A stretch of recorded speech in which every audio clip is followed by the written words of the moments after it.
one direct game, it's very tough result on that Cheika. Yeah, very tough result. Was it fair result? Do you think it was effective? Oh, I thought we played a lot of footy, mate, in the end, but we got penalised a lot, didn't we? So, 13-3 penalty count.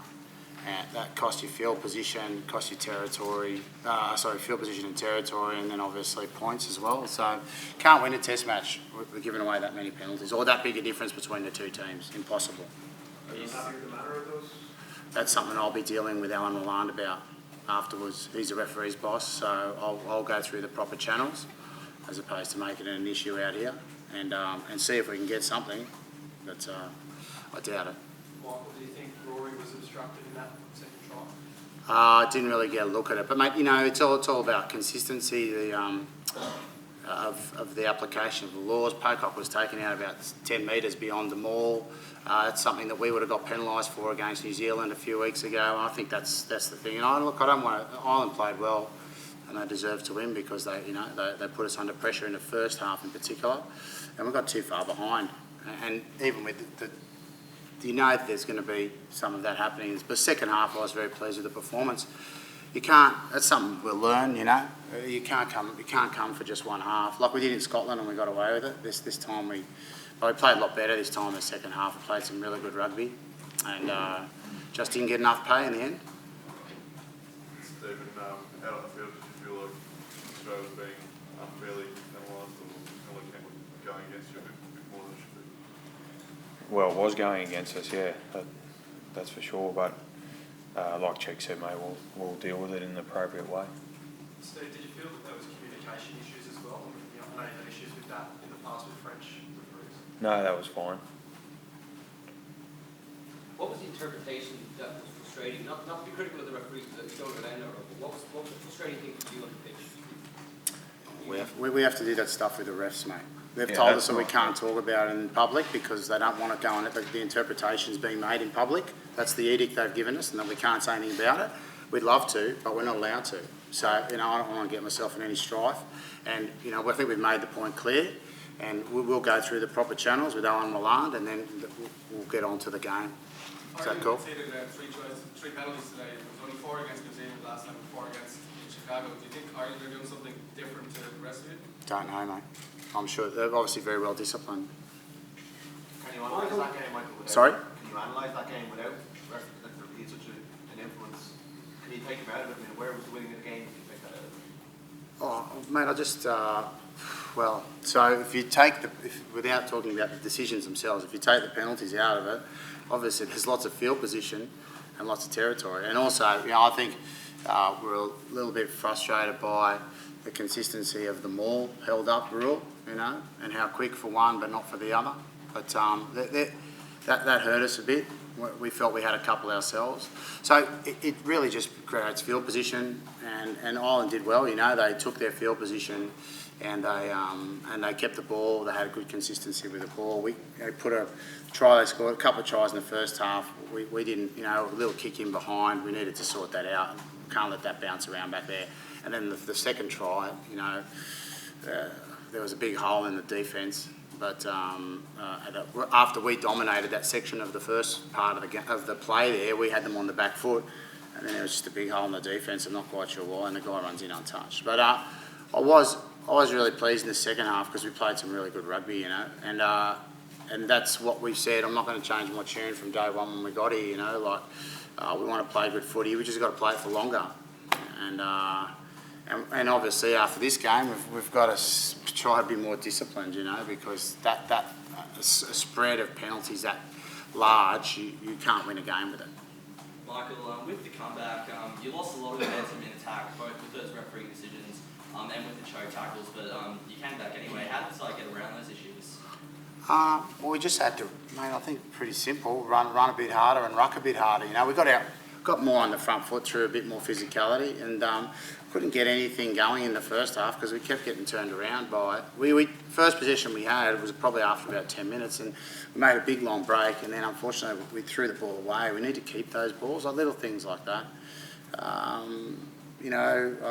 Just because we're good with the ball, like we play good rugby, so, and that's something we want to do. Might be naive, maybe I am naive as a coach, thinking that you can play good rugby and still win test matches, but that's all we want to try and do. There were a few forced passes. Did that have your blessing? Some of those. Not if there's, it depends. That we've got some clear, technical ideas about when offloads are on and when they're not. And I think, some of those that went to ground applied to our technical rules and some didn't, But we've got to get rid of that consistency. It's just about, young guys trying to work out when it's on and when it's not on in the heat of the moment, You've been under the pump for 15, 20 minutes, you get an opportunity, let's score. No, let's keep it for another few phases, we'll get over eventually anyway, And what position groups impressed you the most? Sorry? What position groups impressed you the most throughout the game? Oh, mate, I'd have to have a good look at it, I was sort of, I wasn't thinking as an analysis point of view on positional groups during the game, just what could we try to do to influence it from the coach's box.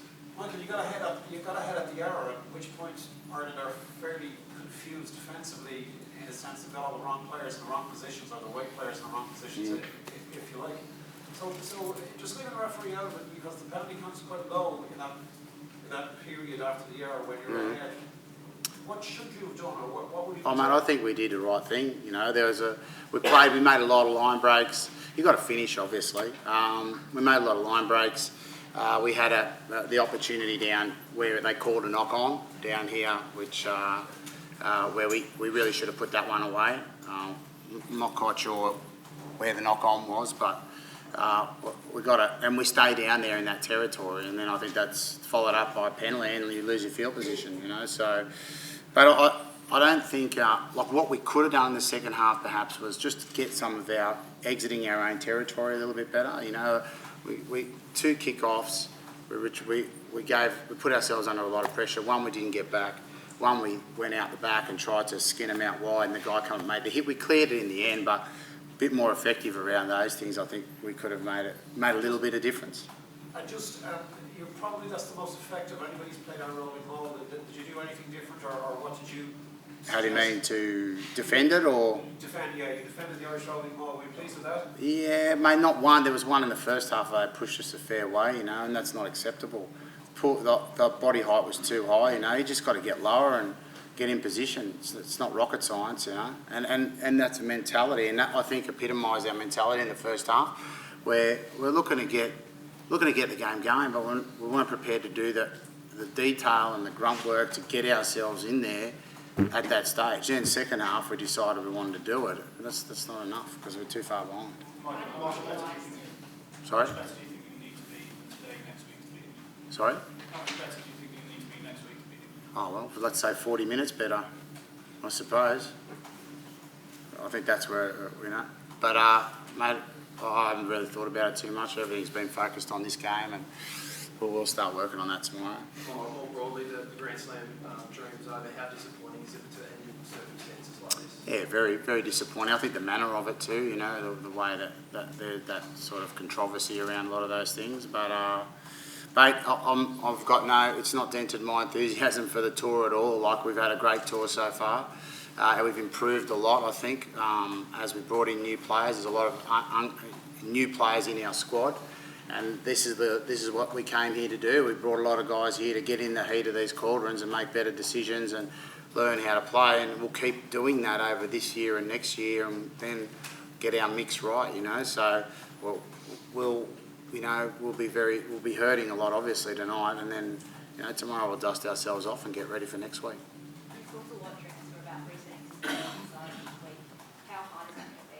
No, not hard at all. You're going to be disappointed, and in this sport, you take your disappointment forward with you. And you say, okay, I've got that hurt. I don't want that to hurt again. And go out there and try and make a difference, make a better impact and a bigger contribution in the next game. So you can't cry about it once it's over. It's gone now. And just get on to the next thing. Michael, you mentioned there you're going to be speaking with Andrew Roland. Eddie Jones said earlier today that he's going to be speaking with Jaco Piper because he's got concerns about... Oh, that's good. Everyone's having meetings, aren't they? About our scrum? Yeah, he said he's got issues. Well, mate, our scrum got penalised everywhere tonight, so they should be pushing us around no trouble, I'd say. I don't know why he's worried about our scrum.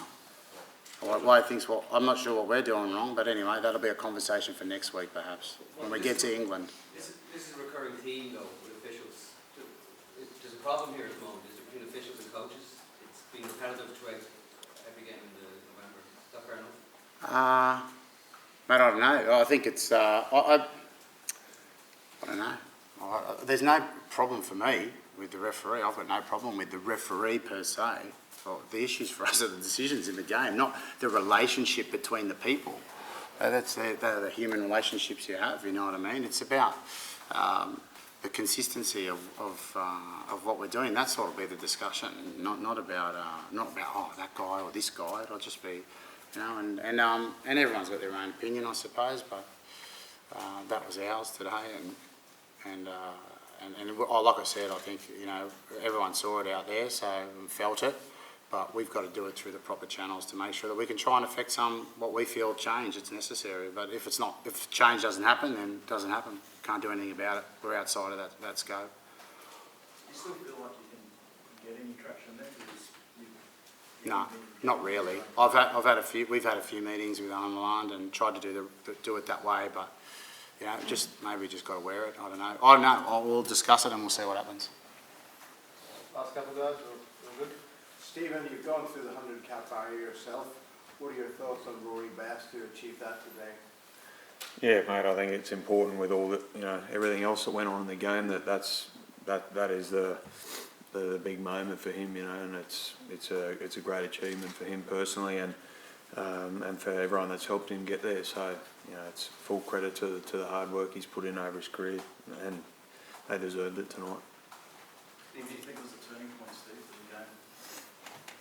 Oh, geez, I think, well, if there's ever a game of two halves, I suppose that was it. You know, we spoke at half time about our start and it wasn't good enough, and we fought our way back into it there. Probably after that try, there was a restart that we probably should have taken, and we could have exited a lot better. So maybe that, but look, I don't know. We'd have to have a look at the tape. That's pretty much the last of the top 10 nations you played this year. You played everyone.